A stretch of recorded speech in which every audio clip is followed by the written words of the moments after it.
This video will show you how to install a backup camera on a 2016-2017 Smart ForTwo. There's the backup camera right there above the tag. The rear view mirror looks like when it's installed over your existing mirror. I have a Powell TLCM 7200 I installed. I ran the power up through above the roof liner down through this panel right here into the back of the car.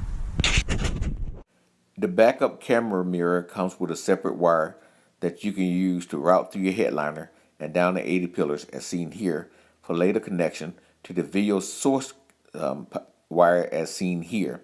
Notice the red wires on each end that you can use as a power source for your mirror that will activate when you put the car in reverse. I'll show you that process later. The camera wiring comes with two different video inputs. Connect one of the video inputs to the cable that runs to the camera. Take the positive wire and the signal wire that goes to the mirror and connect it to the positive wire coming through the video cable that leads to the back. I ran the wires along the side of the seat on the panels and into the back.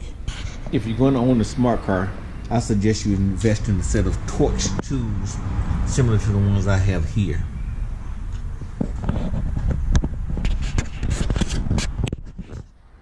Install the backup camera. This applies to whatever kind of camera you install. You first start by removing these screws along the tail and the side of the cover in the back. You use torch screws to get them out. This part stays in place and the actual back comes off. A Torx T25 screw to remove this screw and the rest of these. I'm going to stop the tape until you get them off. Make sure you're supporting the bottom of this tail end before you remove the final screw or to drop down on you. Lift the bed up, or at least it'll stay up in place. If you have a Cabrio, I suggest you lift up the convertible top in the back to give you easier access to this. So when you don't have power to the back tailgate anymore, lift up gently and pull this tailgate back, keeping in mind that the lights are attached here, here, and here. You have to remove them from those connections along there.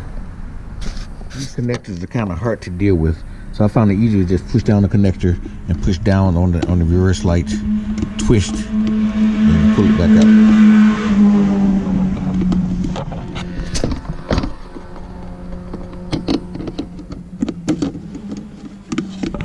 Like such. You do the same thing for the other side. This one has a little locking feature on the end of the connector.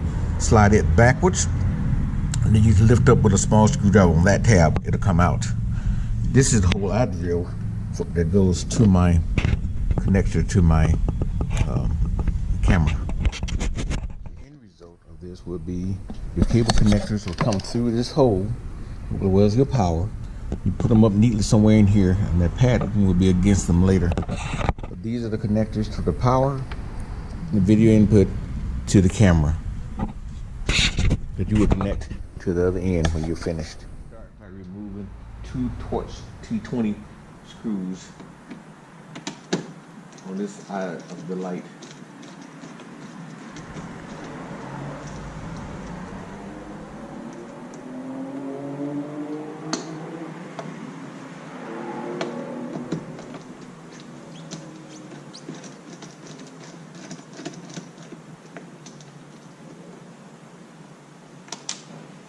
And then swing it outward and move it like such. These are the wires we'll be dealing with.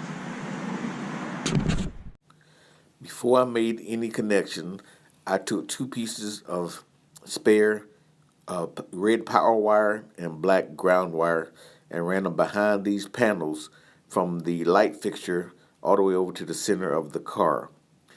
I then took two wires that I identified on the left side here with black dots on the wiring color to use them as my positive and negative sources. The wiring diagram was sometimes difficult to understand. The kit comes with this adapter that's actually the video cable, and it has a little red cable on it right here that can be used for power to the mirror. Instead of going by some of the instructions on that, I suggest running this power to power coming from your reverse light on the car, and the other can be run from the front. This is the power cable that came with the kit. I ran that power and ground along with the other ones, so I can find a common ground inside, as well as a power from the reverse lights. Wires through the existing grommet right there that goes through the door.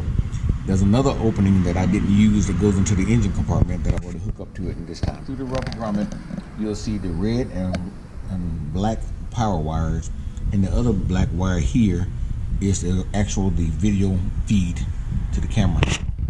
All your cables will run through this grommet coming from the door, goes into the engine compartment.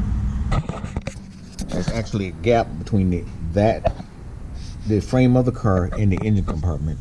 So once I take this off, you'll see there's another grommet we had to run them through, so you won't keep from having to run it through the bottom of the car. To open the access to the engine, you move these 6 connectors in the front and the back of this panel. Once you remove those 6, just lift up on the panel, move it out of the way.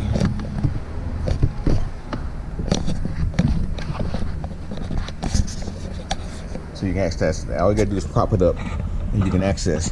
This is the other connector that I was mentioning that you have to run the grommet through.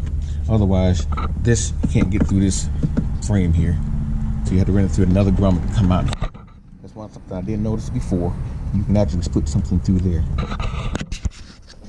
You can use a professional wire puller, or do as I did, just use a piece of wire hanger that's full to be able to hold the wires. You pull them through these openings.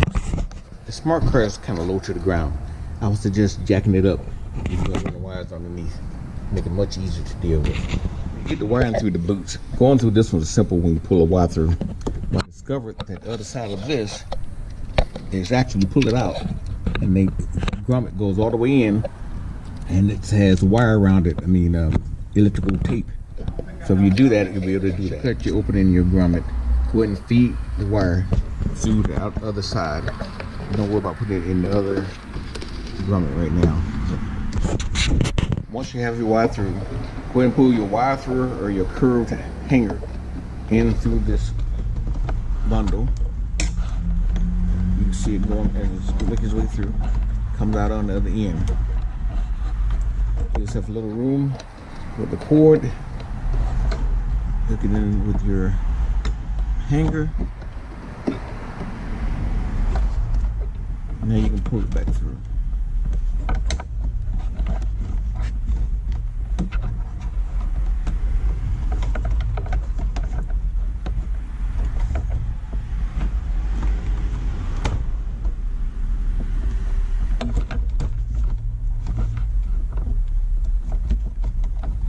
I'll come back to it. Once you got your wire all the way through, you can move your hanger or your wire puller and pull the rest of the wire through this grommet. Be careful when you get to this end to make sure it goes in there straight, so you'll be able to pull it out the other end.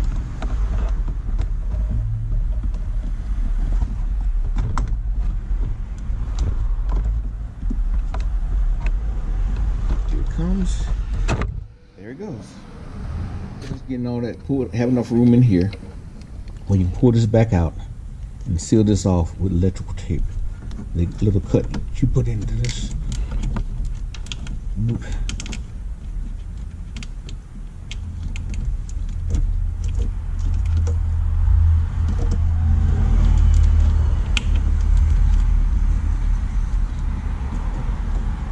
it goes.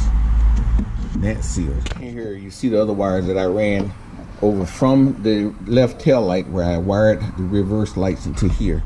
So they're all wires are going through this now into the back trunk. The wire through this hole and out the back. These comes back in place. Those covers back in place. And you can put a little adhesives in here to keep this sealed from the wire to run the other way.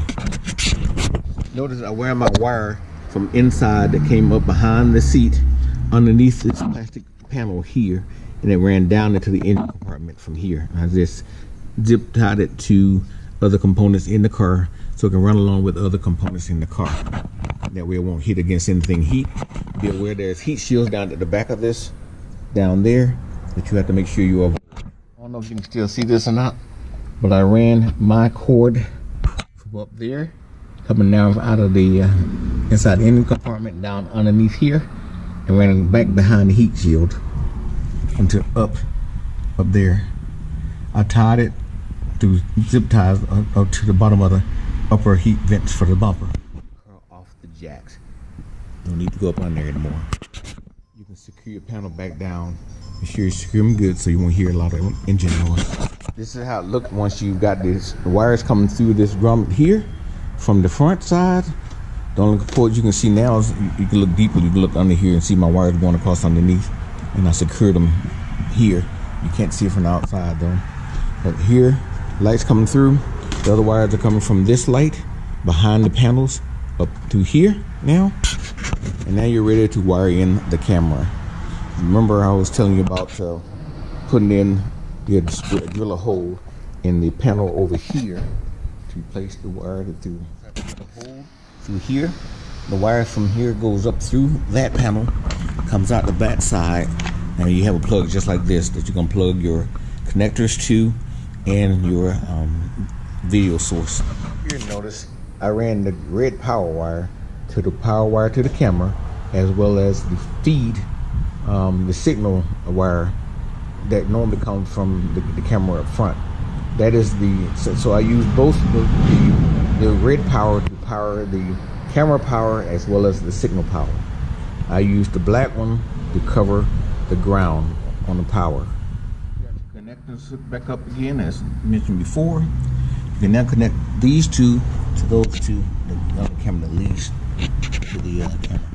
That can take your wiring in a neat little package. You don't need about that much wire to hang out to reach the other part, and just attach it to something here that doesn't move, like that wiring component there. Before you attempt to put the door back on, go inside and hit the remote release button. Then you can come back here and pull this down. Just try to pull it down. Place the other component nearby. All you gotta do is connect the connectors. Make sure they're good and snug. While this down, move these things out of the way from them. And move this back into place. Such. Slide this under the lip.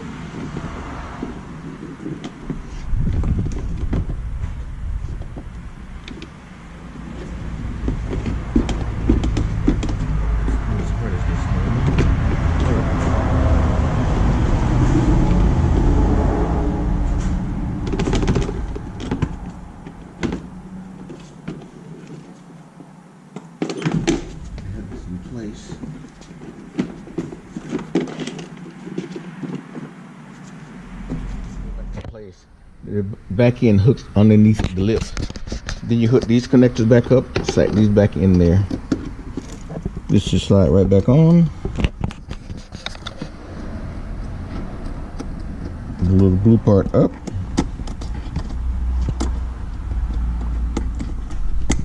Slide the lock forward. Slide these in the hole. Looks like you did when you brought them in. And then close it up. Lift up on the door till you get it closed. The screws line up and it's connected at the bottom. These are hanging down. Once you put this back in place, have a screw in the hand so you can put it in the hole to keep this from falling out. So you just set one of the screws in here. And once you put the screw in, you can let this down.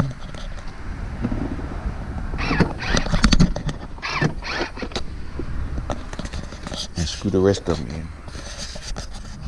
Go ahead and put all the screws in, snug them down. Remember, you're screwing into plastic, so don't make them too tight.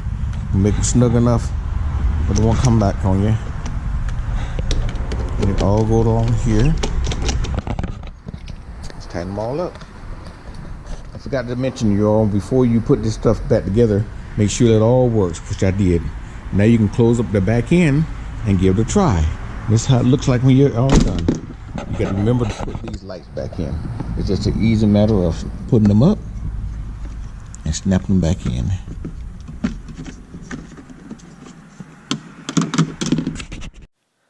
This is what the backup camera looks like when it's fully installed above the license plate. Now let's go inside to see how it works. One more time. This is the regular mirror, as you can see right behind. Not as bright as a regular mirror, but you can see behind. But you can't see down below back there. Once I put it in reverse, it becomes a monitor.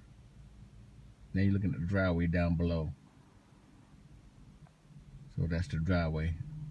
The little line is the edge of my garage. Then we put it back in park. It goes back to mirror mode.